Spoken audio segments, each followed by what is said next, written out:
எப்படி இருக்குது கன்னியாகுமரி நிலவரம்? ரொம்ப சிறப்பாக இருக்குது. மக்கள் எல்லாம் ஒரு பெரிய மாற்றத்துக்காக வெயிட் பண்ணிட்டு இருக்கிறாங்க. அது வந்து இந்த நாடாளுமன்ற தேர்தலில் நிச்சயம் உறுதியாகும் கன்னியாகுமரி மாவட்டத்தை பொறுத்தளவில். என்னுடைய பெயர் வந்து மரிய ஜெனிஃபர். என்னுடைய நாடாளுமன்ற தொகுதி வந்து கன்னியாகுமரி மாவட்டம். சொந்த ஊர் கன்னியாகுமரி தான்.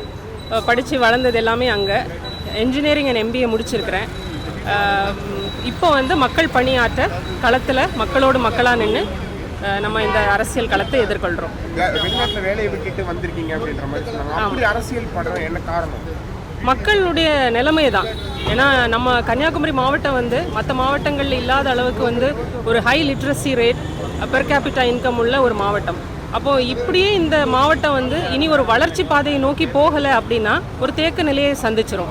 அது வந்து அதாவது இளைஞர்கள் மத்தியிலையும் சரி, குழந்தைகள், இளைஞர்கள், பெண்கள், வயதானவர்கள், அவங்களோட வேலை வாய்ப்பு, பாதுகாப்பு திட்டம், வளர்ச்சி மேம்பாடு திட்டம், இது எல்லாமே வந்து ஒரு தொலைநோக்கு பார்வையோட ஒரு விஷனரி லீடர்ஷிப் இல்லாதது ஒரு பெரிய குறையாகவே தான் இருந்தது எங்கள் மாவட்டத்தில். அது வெற்றிடத்தை நம்ம வந்து நாம் தமிழர் கட்சியினுடைய அரசியல் அதாவது நம்மளுடைய கோட்பாடு, அரசியல் வரைவு, இது எல்லாத்தையும் வச்சு நம்ம வந்து ஃபுல்ஃபில் பண்ணணும் அப்படின்னு நினைக்கிறோம். கன்னியாகுமரினாலே காங்கிரஸ் அப்படின்ற மாதிரி சொல்லிட்டு இருக்காங்க. இப்போ வந்து நாம் தமிழர் அவங்க நிறைய வேலைகள் செய்கிறாங்க. அது மட்டும் இல்லாமல் இப்போ விஜய் வசந்த் மட்டும் கொண்டாடி நிற்கிறாங்க. எப்படி இருக்கு அந்த வெற்றி, அவங்களோட எதிர்ப்பு நிற்கிறது?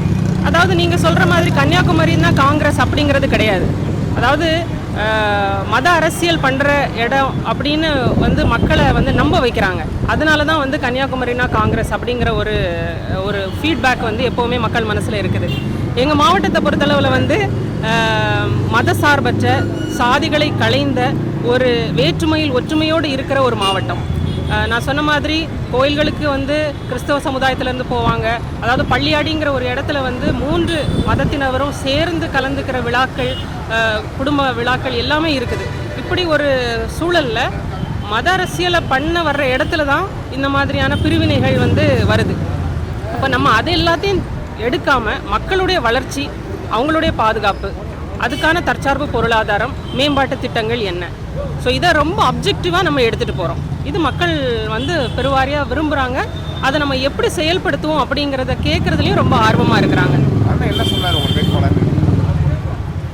அண்ணன் வந்து எப்போவுமே சொல்லுவாங்க இல்லையா, நல்லா படித்த அந்த அரசியல் புரிதலோட இருக்கிற ஒரு ஆளுமைகளை வந்து அண்ணன் வந்து உண்மையாகவே வந்து தேடி தேடி நிறுத்தியிருக்காங்க. அது வந்து ஒரு பெரிய மாற்றத்துக்கான விதை அப்படின்னு தான் நான் சொல்லுவேன்.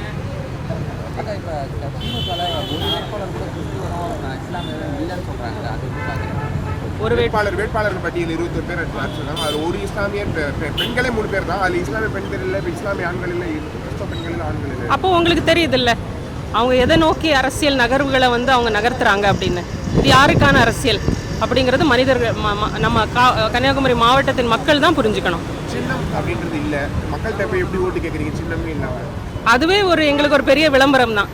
சின்னம் என்ன அப்படிங்கிறதே ஒரு பெரிய விளம்பரம் தான். நம்ம வந்து திண்ணை பிரச்சாரங்கள் மேற்கொள்ளும் போதும், அதாவது பிரச்சாரங்களில் விதியாக போகும்போதுமே வந்து மக்கள் கேட்குற 2வது கேள்வியே வந்து சின்னம் இன்னும் முடிவாயிடுச்சா அப்படின்னு. அப்போ அந்த ஒரு ஈகர்னஸ் வந்து மக்கள்கிட்ட இருக்குது. இது ஒரு கேள்வியாக மக்கள்கிட்ட இருக்குது. சின்னம் அறிவித்த உடனே அது வந்து எல்லா இடத்துலையும் போய் சேர்ந்துடும்.